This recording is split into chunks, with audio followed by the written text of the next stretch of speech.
Hey guys, what's going on? James here, and we have an interesting update regarding the John Wolford to the LA Rams situation off of the Buccaneers practice squad.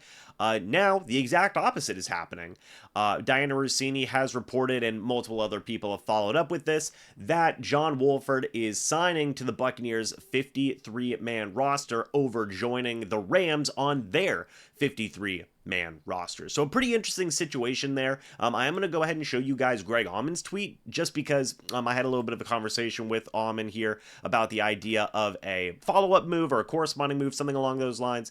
But if you read here, Bucs are indeed signing backup quarterback John Wolford to their 53-man roster from the practice squad to avoid losing him to the Rams. Smart guy who knows the Canales offense well.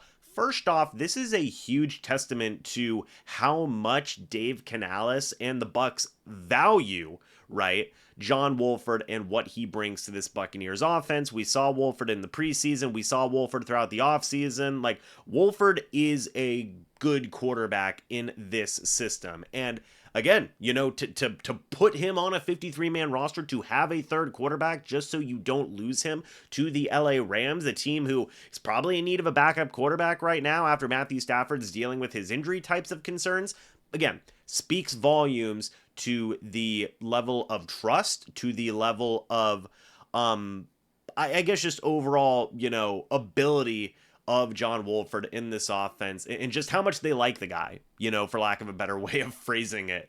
So it is interesting, right? One thing I do want to note here, interesting comment from my friend here, Cody Haynes, friend of the channel. If you guys haven't already, go check out Cody on Twitter. He does a lot of really good stuff. He also is a part of Bucs Game Day. He writes here, very interesting situation. Could the Bucs turn to Wolford if Baker gets benched and not Trask? Greg Auman said, now you're reading too much into it. And then Cody said, I really don't believe I am. So interesting situation there. You know, again, that is kind of a debate there, right? Definitely an interesting situation. You know, they like Wolford a lot. How much do they like Wolford? Is he the backup quarterback? Is he still the third string quarterback? You know, I'll leave that to you guys. But interesting, you know, thoughts and opinions here from Cody. You know, in this conversation as well. Wanted to bring that up because, yeah, I mean, hey, they like John Wolford a lot. And this is, in my opinion, a reasonable conclusion to kind of at least consider there, right? It's a reasonable theory. You know, is it the case? I don't know. I mean, I do think they like Kyle Trask a lot. But, you know, hey, I don't mind the theory at all. I think it's an interesting theory. But, you know, went ahead and added to this conversation myself. I said, hey, Greg, thanks for the update. Any word on a corresponding move? And then Greg said something that was pretty interesting to me.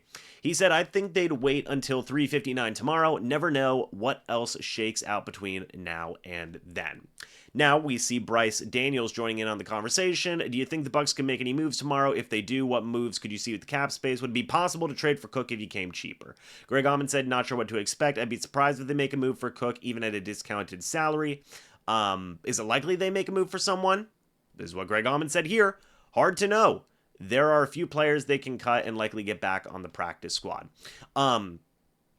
You know, it is an interesting situation, right? I do agree with Greg here where he says, you know, hey, they'll wait until 3:59 tomorrow.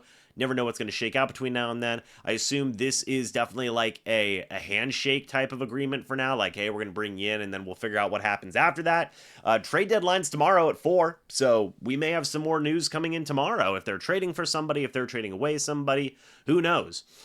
Greg's obviously with Fox Sports. He's very locked in on situations like this. So, you know, to say like, hey, they're going to wait. And to also say like, hey, you know, not sure what to expect.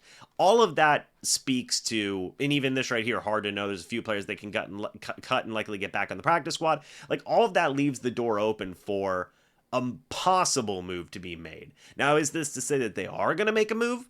No, not even at all, right? But you never know what's going to happen, right? And I think that that's what Greg Auman is saying here. But point being is that John Wolford is going to be on the Buccaneers 53-man roster. They wanted to keep him around, and now they are going to do so by having him be a part of the 53. Who are they going to cut? What are they going to do in a corresponding move? No idea. we're going to have to wait and see, but it should definitely be a very interesting situation as John Wolford is going to stick around. But folks, we have some interesting conversations here, right? Do you think the Tampa Bay Buccaneers are going to make a trade tomorrow? Do you think that this is some type of indication like what Cody is talking about, where this is an indication that if the Bucs were to bench Baker, I don't think that's going to necessarily be the case here, but if the Bucs were to bench Baker at some point, would they bench for John Wolford and not Kyle Trask? I don't know. There's a couple of interesting conversations that can be had here, and that's the fun of these types of situations and conversations. So would love to hear your guys' thoughts and opinions about this down in the comments section below. Thank you guys so much for watching this video. Hope y'all enjoyed. As always, folks, I'll see you all in the next video or the next live stream. But until then, and as always, guys, goodbye for now, and go Bucs.